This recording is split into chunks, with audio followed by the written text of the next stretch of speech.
नमस्कार मित्रांनो, MPSC government job या यूट्यूब चॅनलवर आपलं स्वागत आहे. मित्रांनो, आजच्या व्हिडिओमध्ये जे आहे ते आपण मार्च महिन्यातील काही जे महत्त्वाचे करंट अफेअरचे प्रश्न आहेत त्याबद्दल थोडी चर्चा करूया.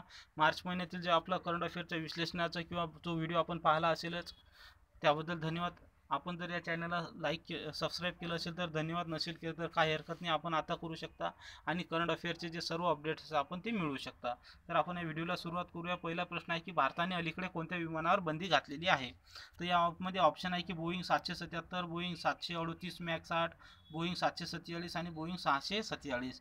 तर मित्रांनो, भारताने जे आहे ते बोईंग 737 मॅक्स 8 हे जे विमान आहे याच्यावर काय नुकतीच बंदी घातलेली आहे. पुढचा जो प्रश्न आहे की अलीकडेच जे कोलकाता संग्रहालयात 22 लाख रुपयांची जी आहे ती 22 लक्ष डॉलरची जी आहे ती एका देशाने काय अनुदान दिलेलं आहे किंवा घोषणा केलेली आहे, तो देश कुठला आहे? आपल्याला ऑप्शन आहे अमेरिका, फ्रान्स, जपान आणि इस्रायल. हे जे देश आहे या देशाने काय की येथील जे संग्रहालय आहे या ठिकाणी काय 22 लाख रुपयांचं अनुदान दिलं आहे, तो देश आहे जपान. जपान या देशाने काय 22 दशलक्ष जे डॉलर आहे याची काय आपल्याला मदत केलेली आहे या संग्रहालयाकरता. पुढचा प्रश्न आहे की किती राज्यांनी अलीकडेच सिगारेटवर बंदी घातलेली आहे? जवळपास सिगारेट किंवा धूम्रपान बंदीवर बऱ्याचशा जे राज्य आहेत त्या ठिकाणी काय केलेली आहे, महाराष्ट्रामध्ये सुद्धा काय धूम्रपान बंदी ही लागू केलेली आहे. तर त्यामध्ये किती असे राज्य आहेत की ज्यांनी अलीकडेच काय सिगारेटवर काय बंदी घातलेली आहे? आपल्याला ऑप्शन आहे, पहिलं ऑप्शन 8 राज्य, दुसरं ऑप्शन आहे 12 राज्य, तिसरं ऑप्शन आहे 16 राज्य, चौथं ऑप्शन आहे 17 राज्य. तर मित्रांनो, या तिसऱ्या प्रश्नाचं जे उत्तर आहे ते आहे 12 राज्य. 12 राज्यांनी काय नुकतीच काय सिगारेटवर काय बंदी घातलेली आहे. पुढचा प्रश्न आहे की उच्च शिक्षण सुधारण्यासाठी कोणत्या राज्य सरकारने अलीकडे एक उच्चस्तरीय समितीची स्थापना केलेली आहे? असं एक राज्य आहे ज्यामध्ये 4 राज्यांपैकी एक राज्य आहे की मध्य प्रदेश, राजस्थान, उत्तर प्रदेश आणि नवी दिल्ली. या 4 राज्यापैकी नवी दिल्ली या राज्याने त्या ठिकाणच्या ज्या उच्च शिक्षण आहे तेथील सुधारणा करण्यासाठी एक किंवा अहवाल देण्यासाठी एक काय समिती स्थापना केलेली आहे, ते राज्य आहे नवी दिल्ली. मित्रांनो, आपल्यासाठी 200 जे आहेत ते 300 क्वेश्चन MCQचे व्हिडिओ तयार केलेले आहेत. त्याचं करंट अफेअर भाग 1, करंट अफेअर भाग 2, करंट अफेअर भाग 3 याची जे लिंक आहेत ते खाली डिस्क्रिप्शनमध्ये दिलेली आहेत. त्यामध्ये जवळपास 2018 मधील महत्त्वाच्या ज्या घडामोडी आहेत, पुरस्कार, क्रीडा, व्यक्तिविशेष, निधन किंवा सैन्य सराव, असे सगळे जवळपास 300 घडामोडी आहेत. त्या 300 घडामोडीच्या व्हिडिओचे जवळपास 3 पार्ट हे आपण केलेले आहेत. एक दीड तासाचा एक पार्ट आहे आणि त्यामध्ये 100 MCQ आपण घेतलेले आहेत आणि ते आपण व्हिडिओ पाहू शकता. त्यासाठी खालील डिस्क्रिप्शनमध्ये आपल्याला पाहायचं आहे. पुढचा जो आहे की अल नागा, हा जो 2 देशातला नुकताच संयुक्त सैन्य सराव जो आहे तो चालू झालेला आहे. हा पहिला संयुक्त सराव आहे, कोणत्या देशाच्या दरम्यान आहे? आपल्याला ऑप्शन आहे भारत आणि म्यानमार, भारत आणि बांगलादेश, भारत आणि मालदीव आणि भारत आणि ओमान. तर याचं जे उत्तर आहे ते इंडिया आणि ओमान जे आहे यांच्यामध्ये हा जो आहे सराव चालू झालेला आहे. या सरावाची ही पहिलीच आवृत्ती आहे. अल नागा हा सराव जो आहे तो चालू करण्यात आलेला आहे. भारताने कोणत्या दिवशी पहिला GST दिवस हा साजरा केला आहे? प्रश्न 6 आहे की कोणत्या दिवशी भारताने जो आहे तो पहिला GST दिवस साजरा केलेला आहे? आपल्याला माहित आहे की GST म्हणजे goods and service tax. Goods and service tax जे आहे ते नुकतंच आपलं 101 जे काय विधेयक आपण पार केलेलं आहे, 101वी घटना दुरुस्ती आपली झालेली आहे आणि ही घटना दुरुस्ती जी आहे ते 1 जुलै 2018 रोजी काय करण्यात आली होती. 1 जुलै 2018 रोजी काय ती करण्यात आली होती.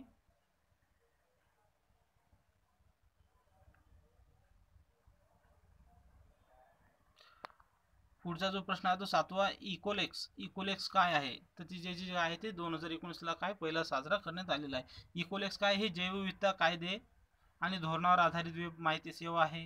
किंवा दुसरा ऑप्शन आहे पर्यावरण आणि पर्यावरणाच्या संरक्षणासाठी जागतिक संधी किंवा करार आहे.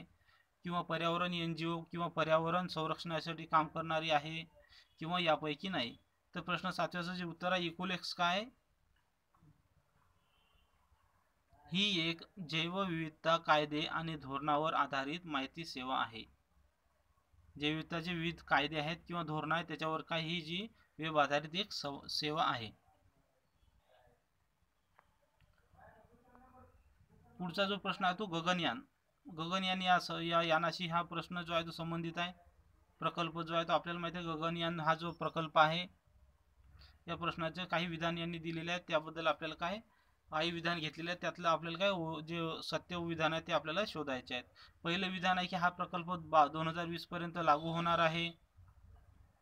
दुसरं विधान आहे की या प्रकल्पाखाली 3 सदस्यीय टीम, म्हणजे जे टीम असेल त्या टीममध्ये 3 सदस्यीय टीम 7 दिवसासाठी पृथ्वीच्या निम्न कक्षेमध्ये काय पाठवल्या जाणार आहे.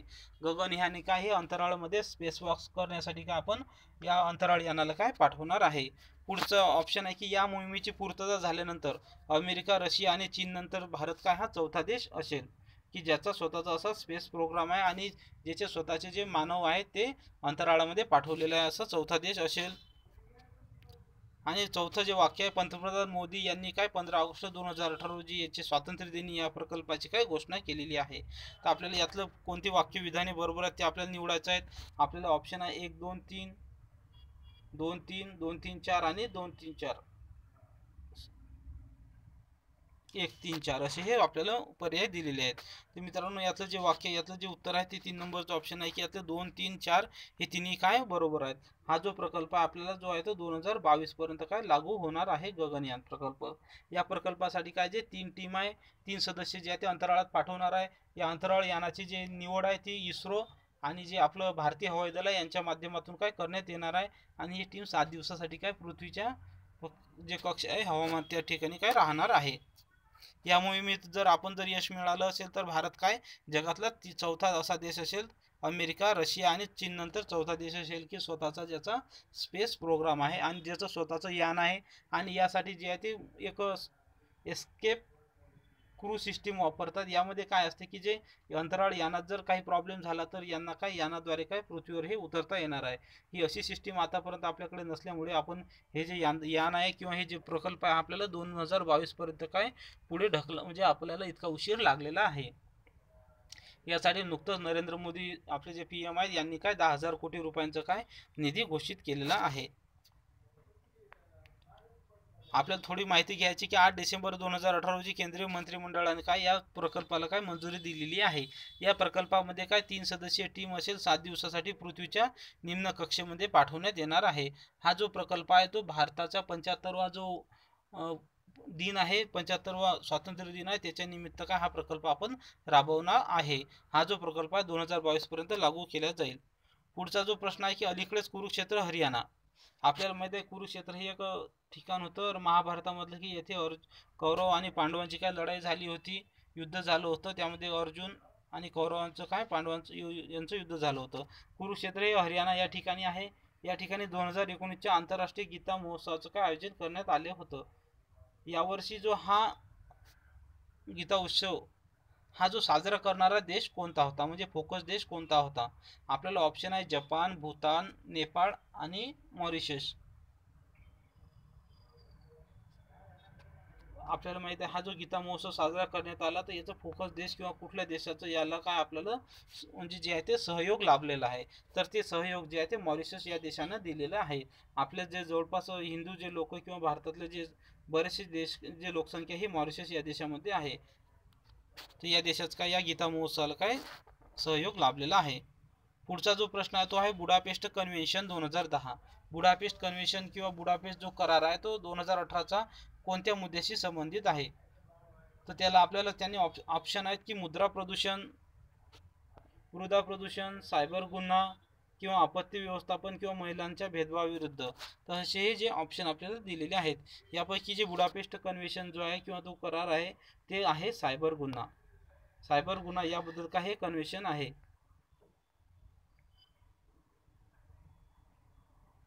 सायबर बद्दल जे गुन्हे आहेत त्यांच्याबद्दल काय या ठिकाणी काय अहवाल सादर करण्यात आलेला आहे आणि बरेचसे नियम काय तयार करण्यात आलेले आहे. त्याच्याबद्दल हे जे काय कन्व्हेन्शन तयार करण्यात आलेलं आहे. पुढचा प्रश्न आहे की डिजिटिंग जे फेस्टिवल आहे ते कोणत्या राज्यात आयोजित केला गेला होता. आपल्याला ऑप्शन आहेत आसाम, मिझोरम, मेघालय आणि मणिपूर. हा जो फेस्टिवल आहे हा आसाम या ठिकाणी काय डिजिटिंग हा फेस्टिवल आयोजित करण्यात आलेला होता. पुढचा जो प्रश्न आहे की कोणत्या उच्च न्यायालयाने आपल्याच निर्णयापैकी एक जो निर्णय त्यांचा असंवैधानिक निर्णय म्हणून काय घोषित केलेला आहे. तर ते याचे जे आपल्याला ऑप्शन किंवा आपल्याला पर्याय आहेत इलाहाबाद उच्च न्यायालय, मद्रास उच्च न्यायालय, उत्तराखंड उच्च न्यायालय आणि दिल्ली उच्च न्यायालय. तर इलाहाबाद उच्च न्यायालय जे आहे या न्यायालयाने आपला जो निर्णय आहे त्यालाच का असंवैधानिक म्हणून घोषित करण्यात आलेला आहे. तर भारतातलं इलाहाबाद जे आहे ते उच्च न्यायालय ते अतिशय जुनं उच्च न्यायालय आहे. आणि हे इलाहाबाद उच्च न्यायालय हे उत्तर प्रदेश या उत्तर प्रदेशमधलं इलाहाबाद हे काय उच्च न्यायालय आहे.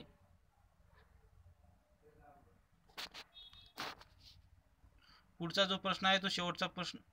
पुढचा प्रश्न आहे की हाफमन कप जो आहे तो कशाशी संबंधित आहे किंवा कोणत्या खेळाशी संबंधित आहे.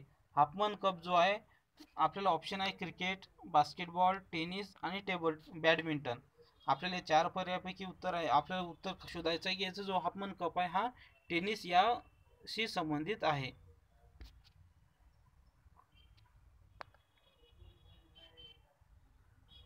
पुढचा जो प्रश्न आहे शेवटचा प्रश्न आहे की 15वा जो प्रवासी भारतीय दिवस आहे तो कोणत्या ठिकाणी आयोजित केला होता. आपल्याला माहिती आहे की जो प्रवासी दिवस आहे हा पण याच्यासाठी साजरा करतो की जे आपले महात्मा गांधी आहेत ते दक्षिण आफ्रिकेमध्ये जाऊन काय 1909 साली भारतामध्ये आले होते. आणि त्या दिवसाच्या आठवणी प्रित्यर्थ किंवा आठवणी निमित्त आपण काय प्रवासी भारतीय संमेलन जे आहे ते आपण साजरं करतो. या संमेलनामध्ये जवळपास बरेचसे जे आपले भारतातील येणार आहे दुसऱ्या देशात जाऊन तेथे उत्कृष्ट कार्य करतात त्यांना काय या ठिकाणी संमेलनात बोलावले जाते. त्यांचा जो आहे तो आपण पुरस्कार देऊन त्यांचा काय गौरव केला जातो. असं संमेलन कोणत्या ठिकाणी आयोजित केलं होतं. हे जे संमेलन आहे ते उत्तर प्रदेशमध्ये आयोजित केलं होतं. आणि यावर्षी हे जे संमेलन आहे ते वाराणसी की जे आपले PM मोदी आहेत यांचा मतदारसंघ या ठिकाणी काय आयोजित केलं होतं. अनिरुद्ध जगन्नाथे नावाचे जे अध्यक्ष यावेळेस काय अध्यक्ष होते या संमेलनाचे. तर प्रवासी भारतीय दिवस जो आहे तो या ठिकाणी साजरा करण्यात आलेला आहे वाराणसी उत्तर प्रदेश. या वर्षीचं जे संमेलन आहे याची जी थीम होती की नवीन भारताच्या निर्मितीत भारतीय प्रवाशांची भूमिका. तर आपला जो नवीन भारत निर्माण करणार आहे आपण त्याच्यामध्ये काय यांची भूमिका ही नेहमीच चांगली राहिलेली आहे. बऱ्याच योजना किंवा बऱ्याच गोष्टीसाठी काय आपले जे येणार आहे ते आपल्याला डोनेशन किंवा ते देत असतात. तर 2003 मध्ये काय या दिवसाची काय सुरुवात झालेली आहे. 9 जानेवारी हा काय आंतरराष्ट्रीय प्रवासी दिन आहे म्हणून हा साजरा केला जातो. या दिवशी काय महात्मा गांधी भारताच्या स्वातंत्र्य चळवळीचे नेतृत्व करण्यासाठी काय भारतात आले होते. दक्षिण आफ्रिकेमधून काय भारतात आले होते. तर मित्रांनो हा व्हिडिओ जर आपल्याला आवडला असेल तर यास नक्की लाईक करण्यास विसरू नका. आणि हा जो व्हिडिओ आहे आपल्या मित्रांना काय फॉरवर्ड करण्यास सुद्धा अजिबात विसरू नका. या व्हिडिओला लाईक केल्याबद्दल धन्यवाद आणि शेवटपर्यंत पाहिला त्याबद्दल धन्यवाद. आपल्यासाठी जे 2018 मधील महत्त्वाचे 300 MCQ आहेत त्याचे व्हिडिओ आपण नक्की पहा. त्याची प्लेलिस्ट दिलेली आहे आणि डिस्क्रिप्शन बॉक्समध्ये दिलेले आहेत. हा व्हिडिओ शेवटपर्यंत पाहिला त्याबद्दल धन्यवाद. आता पुन्हा भेटूया असाच एका नवीन करंट अफेअरच्या MCQच्या व्हिडिओमध्ये की जे 2019 मधील महत्त्वाचे 100 प्रश्न. तोपर्यंत जय हिंद जय भारत.